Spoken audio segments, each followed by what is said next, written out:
Welcome to the Daily AI News Digest for July 2nd, 2026. This explainer is sponsored by bestai.org. We're looking at the concrete market realities, capital restructurings, and policy shifts that are actively defining the artificial intelligence sector today. We're going to bypass the noise and focus strictly on the data and what these developments actually mean for global markets. Let's get right into it. For today's rundown, we've got 4 main areas to cover. We'll start with the biggest market moves today, move on to product and model realities, check in on regulation and policy signals, and wrap up with the analyst's take. First up, the biggest market moves today, focusing on capital restructuring and sovereign stakes. In a calculated maneuver aimed at defusing political scrutiny in Washington, OpenAI has submitted a formal proposal to grant the United States government a 5% equity ownership stake. This is a significant shift, positioning the federal government not just as a regulator, but as a direct financial stakeholder in one of the primary frontier AI labs. The progression of this pitch has been pretty systematic. According to reporting, CEO Sam Altman first brought the concept to President Trump back in early 2025. Then, by April of 2026, OpenAI released a white paper advocating for a government-seeded public wealth fund. And now, here in July 2026, that concept has materialized into a formalized 5% equity proposal. To put the financial reality of this into perspective, we just have to look at OpenAI's most recent private funding round from March 2026. They raised $12 billion, establishing a post-money valuation of $852 billion. So, based on those metrics, this 5% proposed transfer to the U.S. government is valued at approximately $42.6 billion. Looking at some of the other massive capital deployments crossing the wire today, Prague-based Equilibre closed a €438 million Series A to fund a private supercomputing cluster for financial trading. 12 Labs secured $100 million in Series B funding to advance multimodal video AI. Over in M&A, Apple agreed to acquire the Israeli silent speech startup Q.ai for $1.5 billion, while Mobileye picked up humanoid robotics firm Menti Robotics for $900 million. Finally, in public markets, Meridian 3 Industrials priced a $175 million IPO targeting Industry 4.0 manufacturing. Moving on to Section 2, Product and Model Realities. We're looking at field reports and enterprise implementation.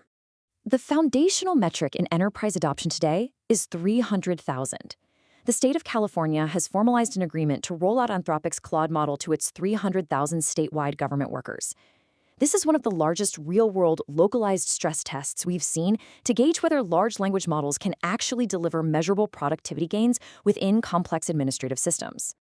The logistics of this Californian deployment are highly structured. State employees will interface with an AI assistant called Poppy, which comes with pre-built query templates for state business. The procurement is centralized through the state's SITES portal, which secured a 50% pricing discount and bundled training. Plus, agencies like the Department of Technology and Cal OES are explicitly using Claude Code for automated scanning, triaging, and patching of state cybersecurity vulnerabilities. Parallel to that state-level rollout, the White House has officially lifted its prior ban on Anthropic models. Following technical safety tests and compliance checks with the Trump administration, these models have now been cleared for global release. It's a major shift in product availability that provides some much-needed clarity for technical teams managing large enterprise implementations. Section 3 covers regulation and policy signals, where we're tracking a shifting legal landscape. Yesterday, President Trump signed Executive Order 144009. Looking at the immediate impacts here, Section 2 tasks CISA and the Treasury with launching an AI cybersecurity clearinghouse to coordinate vulnerability scanning. Section 3 mandates the National Security Agency to develop a classified benchmarking process specifically for frontier models. At the same time, the Office of Personnel Management has been directed to rapidly expand hiring pathways for cyber specialists. This executive order enforces strict 60-day deadlines, culminating on August 1, 2026. By that date, the government needs to have its classified cyber benchmarking developed, establish the exact thresholds that designate a system as a covered frontier model, and design a voluntary framework that allows the federal government 30 days of pre-release access to these models to assess critical infrastructure risks.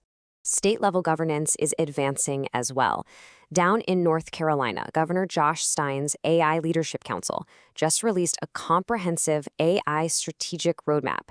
This framework lays out 17 strategic goals centered around protecting residents from AI-enabled fraud, preparing the regional workforce, and establishing strict accountability standards for how public services actually use algorithmic decision-making. Finally, Section 4, the analyst's take on the merging of state and private labs.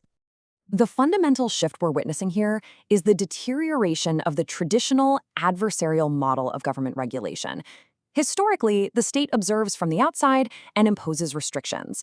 But today, with OpenAI's 5% equity proposal and precedents like the government's 10% stake in Intel, we're moving toward direct financial alignment where the sovereign state acts as an actual shareholder in the entities it oversees. This structural shift introduces a profound conflict of interest. As Nat Purser of Public Knowledge objectively points out, this arrangement could make the government less willing to enforce safety rules, simply because aggressive regulation could directly reduce the financial value of its own sovereign investment. The cold business reality is this: the boundaries separating private AI operations and sovereign state functions have officially blurred. Driven by multi-billion-dollar capital requirements and militarized cyber defense mandates, artificial intelligence has ceased to be merely a commercial software product. It's now being priced and regulated as a foundational vector of national security and macroeconomic infrastructure. All of this leaves market watchers with a critical structural question for the months ahead. How will global markets accurately price frontier AI firms if national governments transition from objective regulators to direct financial shareholders? We'll continue to monitor the data and provide the analysis. Thank you for joining today's Daily AI News Digest. This explainer is sponsored by bestai.org. Be sure to visit them for further resources, and we'll see you for our next market update.